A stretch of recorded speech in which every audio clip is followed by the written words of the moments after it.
Nasa Southeast Asia pa rin si dating Negros Oriental 3rd District Representative Arnolfo Teves Jr. ayon kay Justice Secretary Jesus Crispin Rimulya. Sabi ng kalihim, protektado si Teves sa mga local warlord.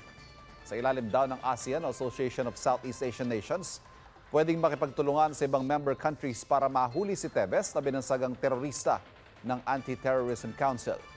Magpapadala rin daw ng sulat ang DOJ sa United Nations para manawagan sa ibang bansa na tumulong na maibalik si Teves sa Pilipinas. Itong September 5, naglabas ang arrest warrant ng Manila Regional Trial Court para kay Teves sa 3 iba pa kaugnay sa pagpatay kay Negros Oriental Governor Roel Degamo at 9 na iba pa noong Marso. Sinusubukan pang kunan ng bagong pahayag ang kampo ni Teves pero dati na niyang iginiit. Wala siyang kinalaman sa pagpatay kay Degamo at hindi rin siya terorista. Mga kapuso, para laging una sa mga balita, bisitahin at mag-subscribe sa GMA Integrated News sa YouTube. Sa mga kapuso abroad, samahan niyo kami sa GMA Pinoy TV at sa www.gmanews.tv.